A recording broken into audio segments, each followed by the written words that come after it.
Hello everyone, I am Priyanshi. Welcome to my YouTube channel. इस video में हम जो हमारी बुक है, जो बच्चे डीएड स्पेशल एजुकेशन कर रहे हैं हियरिंग इम्पेयरमेंट के अंदर, उसकी एक बुक है curricular strategies and adaptation for children with hearing impairment. उसकी सेकेंड यूनिट मैं इस वीडियो में आपको पढ़ाऊंगी। यूनिट सेकेंड क्या है? यूनिट सेकेंड का नाम है एग्जिस्टिंग करिकुलम एंड अडेप्टेशन, कि प्रेजेंट में कौन सा करिकुलम यूज होता है और क्या हम उसमें अडेप्टेशंस या चेंजेस कर सकते हैं for children with hearing impairment. जिस बच्चे को सुनाई नहीं देता है उसके लिए हम क्या अडेप्टेशंस कर सकते हैं उस करिकुलम के अंदर। ये इस यूनिट का मेन ऑब्जेक्टिव है। तो पहला टॉपिक है हमारा existing curriculum in the pre primary school. कौन सा है प्रेजेंट में प्री प्राइमरी स्कूल के अंदर यानी नर्सरी केजी के अंदर जो हम कौन सा मेथड, कौन सा करिकुलम हम यूज कर रहे हैं। तो तीन तरीके के हैं, Montessori method, kindergarten method and playway method. इन तीनों को एक बारी करके हम सबको देखेंगे। पहला आता है मोंटेसरी मेथड। मोंटेसरी मेथड क्या है? वो डेवलप किया था या बनाया था एक इटालियन लेडी डॉक्टर थी जिसका नाम था मोंटेसरी। तो मोंटेसरी के नाम को लेकर ही इस मेथड का नाम मोंटेसरी हो गया। तो वो कहती हैं कि हमें बच्चे को जो है एक्सपीरियंस प्रोवाइड करना चाहिए, एक खुशहाल टाइप का एक्सपीरियंस प्रोवाइड करना चाहिए ताकि वो सीख सके, एजुकेशन प्रोवाइड हम उसे कर सकें थ्रू द जॉयस एक्सपीरियंस। तो इस मेथड के कुछ प्रिंसिपल्स हैं। क्या क्या है? पहला आता है प्रिंसिपल ऑफ इंडिविजुअलिटी।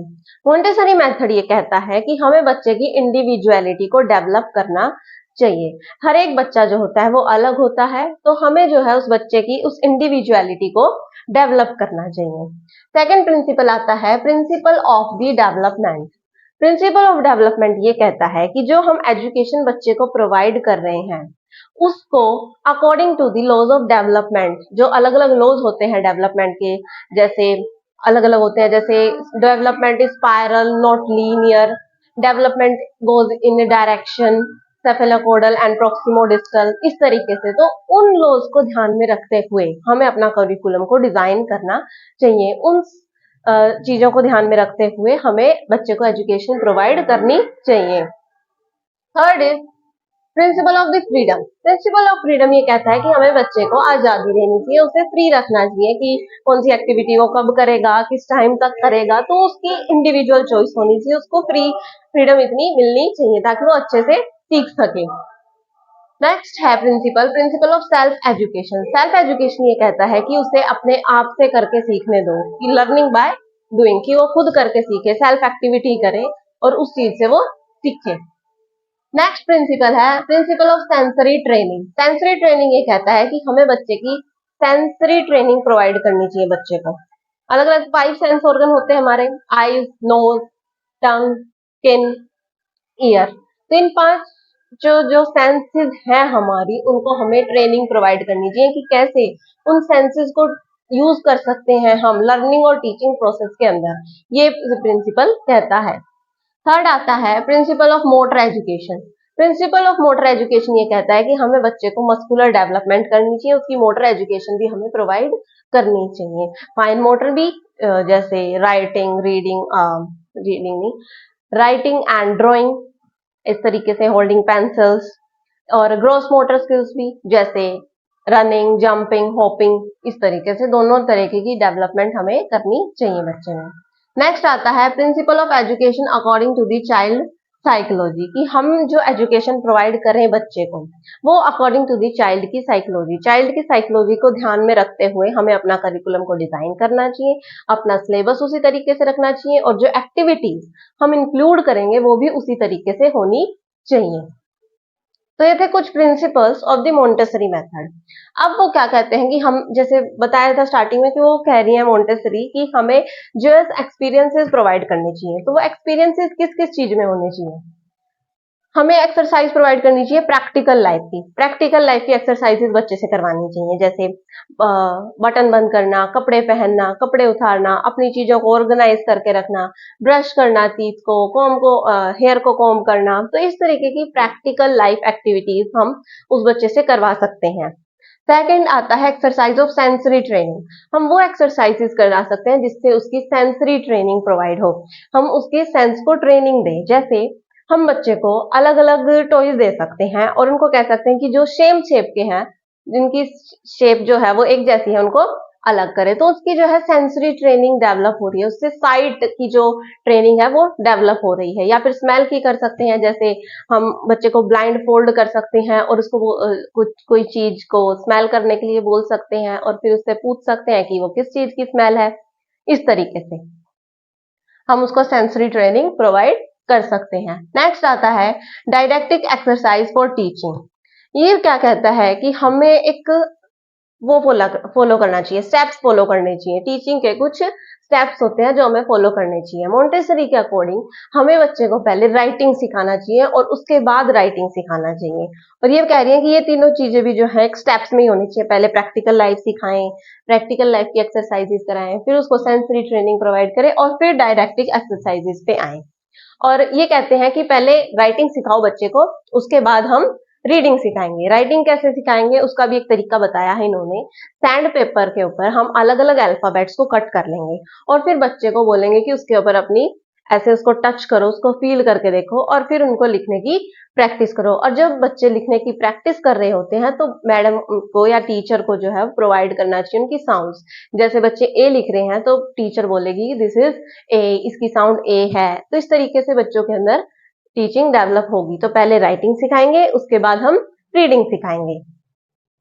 ये थे इसके एक्सपीरियंसेस। तो मोंटेसरी मेथड ये कहता है कि हमें बच्चे को जोयस एक्सपीरियंस, एक इंजॉयबल एक्सपीरियंसेस प्रोवाइड करने चाहिए। सेकेंड मेथड आता है हमारा किंडरगार्टन मेथड। किंडरगार्टन मेथड जो होता है वो दिया था फ्रेडरिक फ्रोएबेल ने। किसने दिया था? फ्रेडरिक फ्रोएबेल ने। किंडरगार्टन जो है वो एक जर्मन टर्म है और इसका मतलब होता है गार्डन ऑफ दी चिल्ड्रन। बच्चों का एक गार्डन है, किंडरगार्टन का मतलब होता है ये। अब इसके प्रिंसिपल्स क्या कहते हैं? पहली बात तो ये कि किंडरगार्टन जो है वो फोकस करता है या एम्फेसाइज करता है ऑन द अर्ली एजुकेशन, कि हमें बच्चे को अर्ली एजुकेशन प्रोवाइड करनी चाहिए। अब इसके प्रिंसिपल्स क्या क्या है? पहला प्रिंसिपल है education in according with the laws of development, कि हमें जो है एजुकेशन जो हम प्रोवाइड करें, जो डेवलपमेंट के लॉज हैं उनको ध्यान में रखते हुए हमें एजुकेशन प्रोवाइड करनी चाहिए। अलग अलग लॉज अभी बताए थे, जो इसमें भी था according to the laws of development हमें एजुकेशन प्रोवाइड करनी चाहिए, उसी हिसाब से हमें अपना करिकुलम डेवलप करना चाहिए। Second is unity in diversity. सभी बच्चे अलग अलग हैं, इंडिविजुअल डिफरेंसेस हैं, लेकिन हमें उनको एक साथ रख के पढ़ाना चाहिए, एकता सिखानी चाहिए। उन बच्चों को ये सिखाना भी चाहिए कि यूनिटी में diversity, there is unity in diversity, and हम इंडिविजुअल डिफरेंसेस के हिसाब से उनके लिए करिकुलम को डेवलप करेंगे। नेक्स्ट है प्रिंसिपल ऑफ सेल्फ एक्टिविटी, कि बच्चा खुद करके सीखे। लर्निंग बाय डूइंग, वो सेल्फ डूइंग, अपने आप से करके सीखे चीजों को। सोशल पार्टिसिपेशन करे, और जब वो एक्टिविटी कर रहा है तो सोशल पार्टिसिपेशन करे। सोशल पार्टिसिपेशन कैसे करेगा? क्लास के अंदर बहुत सारे बच्चे होंगे, उनके साथ इंटरेक्ट करेगा, यानी पीयर इंटरेक्शन होना चाहिए। ये इसके तीन प्रिंसिपल्स हैं किंडरगार्टन मेथड के। अब वो कैसे कहते हैं कि कैसे हमें पढ़ाई करवानी चाहिए, कैसे उनको सिखाना चाहिए, कैसे एजुकेशन प्रोवाइड करनी चाहिए। तो वो कहते हैं कि सॉन्ग्स, मूवमेंट और कंस्ट्रक्शन। इसका मतलब ये है कि हमें बच्चे को सॉन्ग्स के साथ साथ मूवमेंट प्रोवाइड करनी चाहिए। जैसे जब छोटे बच्चे होते हैं तो हम उनको राइमिंग के साथ साथ डांस भी सिखाते हैं। जैसे अलग अलग मछली जल की रानी है तो हम उसको एक्शंस करके दिखाते हैं, क्योंकि अपनी दोनों तरीके की डेवलप करे, वो मोटर डेवलपमेंट भी हो साथ साथ और कॉग्निटिव डेवलपमेंट भी हो और लैंग्वेज डेवलपमेंट भी हो। राइम सॉन्ग्स वगैरह से लैंग्वेज डेवलपमेंट होती है, तो उसकी मोटर डेवलपमेंट भी हो। तो हम मूवमेंट्स और सॉन्ग्स इसको एक साथ जोड़ के कराएंगे बच्चे की एक्टिविटी। गिफ्ट्स एंड ऑक्यूपेशंस की मदद से हम उसको एजुकेशन प्रोवाइड करेंगे। गिफ्ट्स क्या होते हैं? गिफ्ट्स होते हैं जो एजुकेशनल टॉयज होते हैं, वो टॉयज जो एजुकेशन प्रोवाइड करते हैं। अलग अलग टॉयज आते हैं मार्केट के अंदर जो कि बहुत यूजफुल हो सकते हैं बच्चे को एजुकेशन प्रोवाइड करने के लिए in early life. Occupations, occupation जो इन गिफ्ट से रिलेटेड एक्टिविटीज होती हैं उनको हम ऑक्यूपेशंस बोलते हैं। जो किंडरगार्टन मेथड कहता है कि टीचिंग थ्रू दी प्ले, हमें बच्चे को टीच करना चाहिए, पढ़ाना चाहिए through the way of play. Play के माध्यम से हमें उसे पढ़ाना चाहिए। हमें बच्चे को खेलते वक्त उसको एजुकेशन प्रोवाइड करनी चाहिए। जो फ्रेडरिक फ्रोएबेल थे वो कहते थे कि भाई प्ले जो है वो स्पिरिचुअल एक्टिविटी है एक बच्चे की। एक प्ले के अंदर वो उसकी धार्मिक जो एक्टिविटी है एक बच्चे की, वो उसके लिए खेलना है, उसके लिए प्ले है। स्टार्टिंग में बच्चा खेलना ज्यादा पसंद करता है। उसकी इंटरेस्ट, उसकी डिसलाइकिंग्स, लाइकिंग्स भी एक्सप्रेस होती हैं थ्रू दी प्ले मेथड। कैसे? हमने बच्चे के सामने बहुत सारे टॉयज रख दिए, तो बच्चे को जिसमें इंटरेस्ट होगा वो उस टॉय को उठाएगा। जैसे उसका कॉग्निटिव डेवलपमेंट होगा उसी तरीके से वो उसको यूज करेगा। तो इससे सही सारी चीजें जो है एक्सप्रेस होती हैं। तो ये था किंडरगार्टन मेथड, जो एम्फेसिस करता है ऑन दी अर्ली एजुकेशन के ऊपर। थर्ड मेथड आता है हमारा play way method. Play way method दिया था कोल्डवेल कुक ने। किसने दिया था? कोल्डवेल कुक ने दिया था। और प्ले वे मेथड ये कहता है कि हमें बच्चे को प्ले के माध्यम से सिखाना चाहिए, हमें उसको खेल खेल में सिखाना चाहिए। वो कहता है कि play is the language of child. Play जो है वो बच्चे की भाषा है। बच्चे जो है अपने आप को फुल्ली एक्सप्रेस करता है जब वो प्ले एक्टिविटी में एंगेज्ड होता है। पर लेकिन जो प्ले खेले, जो गेम खेलेगा, वो पर्पसफुल और डायरेक्टेड होना चाहिए। एक तो गेम वो हो जिससे कोई ना ही उसका कोई पर्पस हो और वो ऐसे ही एंगेज हो रहा है प्ले के अंदर कोई भी बच्चा। लेकिन अगर हम उस प्ले को डायरेक्टेड कर दें, उसको डायरेक्शन प्रोवाइड करें इन ए बेटर वे, और उसका एक पर्पस हो उस गेम का, तो उसके जो है एजुकेशन मिलेगी, उससे उसको कुछ सीखने को मिलेगा, उसकी लर्निंग होगी। तो इस तरीके से जो प्ले होंगे, जो हम प्ले बनाएंगे, वो पर्पसफुल और डायरेक्टेड होने चाहिए। Now what are the principles of the play way method? कौन कौन से प्रिंसिपल है, क्या सिद्धांत है प्ले वे मेथड के? क्या है? जो एक्टिविटीज हम डेवलप करेंगे वो सूथिंग और इंटरेस्टिंग होनी चाहिए। जो एक्टिविटीज, प्ले एक्टिविटीज हम बच्चों के लिए डेवलप कर रहे हैं, उसको सिखाने के लिए, लर्निंग प्रोवाइड करने के लिए, तो वो जो एक्टिविटीज हो वो सूथिंग हो। उनके ऊपर ऐसा ना लगे कि उनके ऊपर बहुत ज्यादा बर्डन डाल दिया है, वो उनको खेलने में तो मदद नहीं कर रहे और सिखा रहे हैं कुछ। तो ऐसा भी ना लगे बच्चे को, उनके इंटरेस्ट के हिसाब से हो, बोरिंग ना हो एक्टिविटी। Second is freedom. हमें बच्चे को फ्रीडम देनी चाहिए। फ्रीडम देनी चाहिए कि कौन से टॉय से वो खेलना चाहता है, कौन सा गेम खेलना चाहता है और कितनी देर तक खेलना चाहता है। तो इस तरीके की फ्रीडम हमें बच्चों को प्रोवाइड करनी चाहिए। थर्ड प्रिंसिपल है प्रिंसिपल ऑफ इनफॉर्मल नॉलेज। जब हम नॉलेज बच्चे को देंगे तो वो एक नेचुरल और इनफॉर्मल वे में देंगे। बच्चे को ये ना लगे कि हाँ वो उसके ऊपर, उसको खेलने की बजाय एक उसको एजुकेशन प्रोवाइड करी जा रही है। तो एक नेचुरल वे में हम उसको इंफॉर्मेशन प्रोवाइड करेंगे। जैसे बच्चा स्किपिंग कर रहा है, कोई ऐसा गेम है जिसके अंदर हम उसको स्किपिंग करा रहे हैं, तो उस टाइम हम उसको काउंटिंग सिखा सकते हैं, या फिर ट्रेन सिखा रहे हैं कि भाई मेरे पास कितने हैं, या फिर अलग अलग ब्लॉक्स ले सकते हैं कलर के, तो हम उसको कलर सिखा सकते हैं। अलग अलग शेप के ब्लॉक्स ले सकते हैं, शेप सिखा सकते हैं उसके माध्यम से। तो फॉर्मल नॉलेज ना होके इनफॉर्मल नॉलेज हम बच्चे को प्रोवाइड करेंगे, एक नेचुरल वे में प्रोवाइड करेंगे।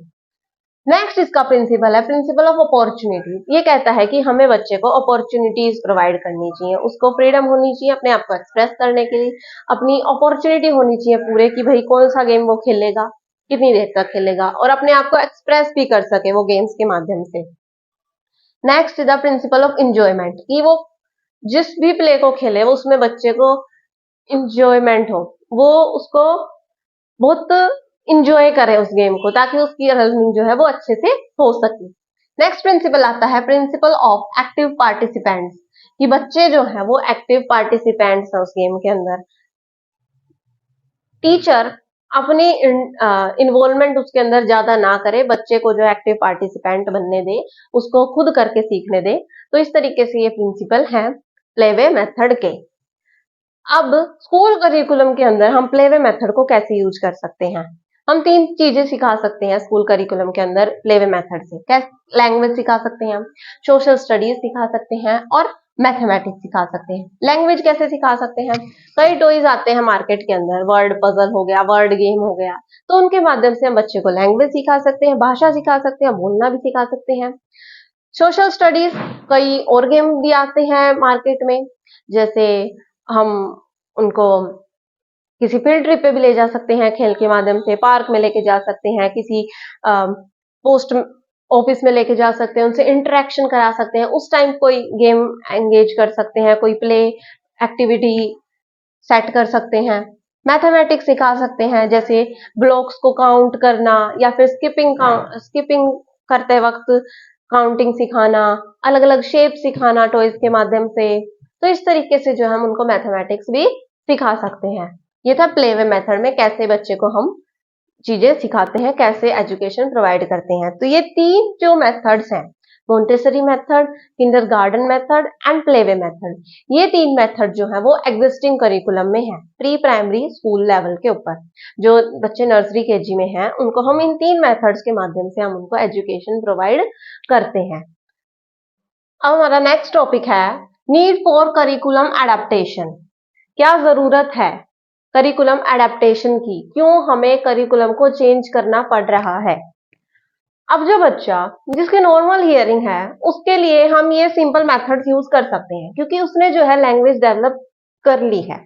उसको language is the tool of knowledge, of acquiring knowledge. तो लैंग्वेज को हम बेस बना के उसको नॉलेज प्रोवाइड कर सकते हैं। लेकिन जो बच्चा हियरिंग इम्पेयर्ड है, अभी उसने लैंग्वेज डेवलप नहीं की है, तो वो कैसे नॉलेज को एक्वायर करेगा। तो इसलिए हमें हियरिंग इम्पेयर्ड बच्चों के लिए करिकुलम के अंदर अडेप्टेशंस लेकर आना पड़ता है, ताकि हम उसको लैंग्वेज भी सिखा सकें और नॉलेज भी सिखा सकें। तो हम जब करिकुलम डेवलप करेंगे एक हियरिंग इम्पेयर्ड बच्चे का, तो हम उसकी लैंग्वेज के ऊपर भी ध्यान देंगे। तो ऐसी एक्टिविटीज हम एड ऑन करेंगे जिससे उसकी लैंग्वेज डेवलप हो। हम उसकी करिकुलम के अंदर ऐसे चेंजेस लेकर आएंगे जिससे कि है उसको अच्छी तरीके से सुनना सीख सके, यानी ऑडिटरी ट्रेनिंग प्रोवाइड करेंगे हम उसे, और उसको उसकी लैंग्वेज को हम डेवलप करेंगे। तो इसलिए जरूरत है करिकुलम एडेप्टेशन की, क्योंकि जो बच्चा हियरिंग इम्पेयर्ड है उसे सुनाई नहीं देता है, इसलिए उसकी लैंग्वेज डेवलप नहीं हुई है। लेकिन जब बच्चा स्कूल में एंटर करता है तो उसे नॉलेज एक्वायर करनी पड़ती है। हम शिक्षा ग्रहण करते हैं तो उस शिक्षा को हम लैंग्वेज के थ्रू, अभी मैं आपको पढ़ा रही हूँ, मैं लैंग्वेज के थ्रू पढ़ा रही हूँ, लेकिन जो बच्चा हियरिंग इम्पेयर्ड है उसको समझ में ही नहीं आएगी लैंग्वेज, तो वो सीखेगा क्या। इसलिए हमें करिकुलम के अंदर एडेप्टेशन की जरूरत होती है। That is why we need curriculum adaptation for children with hearing impairment. अब अडेप्टेशन कैसे करते हैं हम?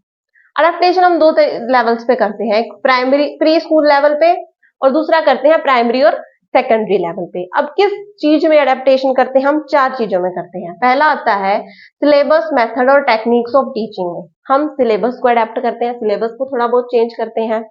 हम मेथड और टेक्निक जो है हमारी पढ़ाने की उसको थोड़ा सा अलग करते हैं। जैसे जब हम बच्चे को पढ़ाएंगे तो हम उसको उसकी लैंग्वेज पे ज्यादा ध्यान देंगे कि बच्चा लैंग्वेज सीख रहा है या नहीं सीख रहा। हम उसको छोटी छोटी एक्टिविटीज जो हम कराएंगे उस पर ध्यान देंगे। हमारा जो मेथड होगा टीचिंग का, उसके अंदर लैंग्वेज डेवलपमेंट भी एक मोटिव होगा। इसी तरीके से जैसे जब एक सेकेंडरी लेवल पे या प्राइमरी लेवल पे जब बच्चे को हम नॉर्मल स्कूल में जो बच्चा होता है जिसकी नॉर्मल हियरिंग है, वो बच्चा दो लैंग्वेजेस सीखता है। लेकिन जो बच्चा हियरिंग इम्पेयर्ड है हम उसको सिर्फ एक लैंग्वेज सिखाते हैं कि कम से कम एक लैंग्वेज वो अच्छे से सीख सके। तो एक लैंग्वेज देते हैं हम, और उसके सिलेबस में हम वोकेशनल ट्रेनिंग प्रोवाइड करते हैं। तो इस तरीके से हम अडेप्टेशंस कर रहे हैं। दूसरे किससे करते हैं हम? को करिकुलर एक्टिविटीज। को करिकुलर एक्टिविटीज जिनको पहले एक्स्ट्रा करिकुलर बोला जाता था, अब उन्हें को करिकुलर एक्टिविटीज बोला जाता है। ये एक्टिविटीज जो है वो करिकुलम के साथ साथ चलती हैं और करिकुलम की जो चीजें हैं उनके अंदर हेल्प करती हैं। तो ये जो एक्टिविटीज हैं हम इनको भी अडेप्ट करेंगे। जैसे आर्ट एंड क्राफ्ट, मतलब इसके अंदर भी जब हम ये एक्टिविटीज कराएंगे तो हम ये कोशिश करेंगे कि बच्चे के अंदर लैंग्वेज डेवलप हो। हम आर्ट एंड क्राफ्ट करवा सकते हैं छोटे बच्चों से। जो बड़े हैं उनसे हम इंडोर एंड आउटडोर गेम्स भी खिला सकते हैं, और अलग अलग फेस्टिवल्स ऑर्गेनाइज कर सकते हैं, फंक्शंस ऑर्गेनाइज कर सकते हैं, वोकेशनल ट्रेनिंग भी प्रोवाइड कर सकते हैं, बुक बाइंडिंग, इस तरीके की वोकेशनल ट्रेनिंग प्रोवाइड करते हैं हम को करिकुलर एक्टिविटीज के द्वारा। या फिर जैसे प्री स्कूल लेवल पे हम फैंसी ड्रेस कंपटीशन कराते हैं, तो इससे उसकी लैंग्वेज भी डेवलप होगी और नॉलेज भी डेवलप होगी। जैसे वो बच्चा बोलेगा कि मैं ये बना हूँ, इसका काम ये है, तो उसकी लैंग्वेज भी डेवलप हो रही है और उसकी नॉलेज भी डेवलप हो रही है। तो हम दोनों चीजों को साइड बाय साइड लेके चलेंगे। थर्ड आता है हमारा अडेप्टेशन इन इवेल्युएशन प्रोसीजर। इवेल्युएशन होता है जो हमारी प्रोग्रेस होती है उसको चेक करना। तो हम उसके इवेल्युएशन प्रोसीजर को भी चेंज करेंगे। प्री स्कूल लेवल पे हम हमारा पूरा इवेल्युएशन प्रोसीजर होगा उसके लैंग्वेज बेस्ड, कि बच्चे के अंदर लैंग्वेज एक्वायर हो रही है नहीं हो रही, कितनी प्रोग्रेस वो कर रहा है। लेकिन जब हम प्राइमरी और सेकेंडरी लेवल पे आ जाएंगे तो हम लैंग्वेज और नॉलेज को दोनों को साइड बाय साइड लेकर चलेंगे।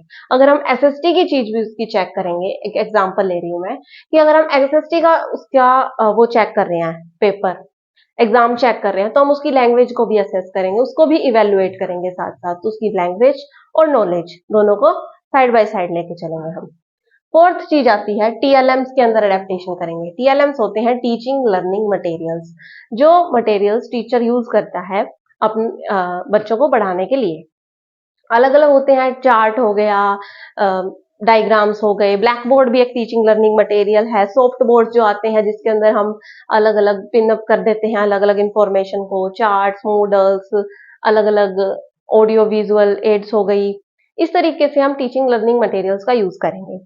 अब जो बच्चा जिसको आसानी से सुनाई देता है, तो हम उसके लिए सिर्फ लेक्चर मेथड यूज कर सकते हैं या फिर उसको ऑडियोज प्रोवाइड कर सकते हैं। लेकिन जिस बच्चे को सुनाई नहीं देता है, जो बच्चा हियरिंग इम्पेयर्ड है, हम उसके लिए ऑडियो एड्स का यूज नहीं करेंगे, मतलब ऑडियो चीज का इतना यूज नहीं करेंगे। हम उसके साथ साथ उसको और भी चीजें प्रोवाइड करेंगे, जैसे ऑडियो विजुअल एड्स यूज कर सकते हैं, उसको दिखाई भी दे रहा है और सुनाई भी दे रहा है, दोनों चीजों को हम साइड बाय साइड करेंगे ताकि उसको बेनिफिट मिले, अच्छा बेनिफिट मिले। जिस बच्चे को सुनाई नहीं दे रहा है, उसको इतनी अच्छी चीजें समझ में नहीं आएंगी, तो हम उसको विजुअली भी प्रोवाइड करेंगे वही चीजें।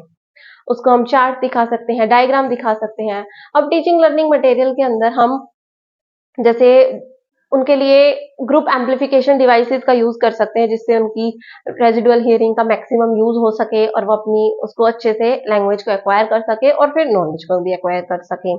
हम जो सिटिंग अरेंजमेंट होता है वो प्राइमरी स्कूल के अंदर यू शेप में करते हैं, ताकि बच्चे एक दूसरे से इंटरेक्ट कर सके, सीख सके एक दूसरे से। तो इस तरीके से हम अडेप्टेशन लेकर आते हैं अपने करिकुलम के अंदर जब हम हियरिंग इम्पेयर्ड बच्चों को पढ़ाते हैं। तो यही था इस यूनिट के अंदर, कौन सा करिकुलम प्रेजेंट में है और क्या हम अडेप्टेशन लेकर आ सकते हैं उस करिकुलम के अंदर उन बच्चों को पढ़ाने के लिए जो हियरिंग इम्पेयर्ड हैं, जिन्हें सुनाई नहीं देता है। मैं आशा करती हूँ कि आपको सब कुछ अच्छे से समझ में आ गया होगा। Thank you for watching my video and don't forget to subscribe to my channel.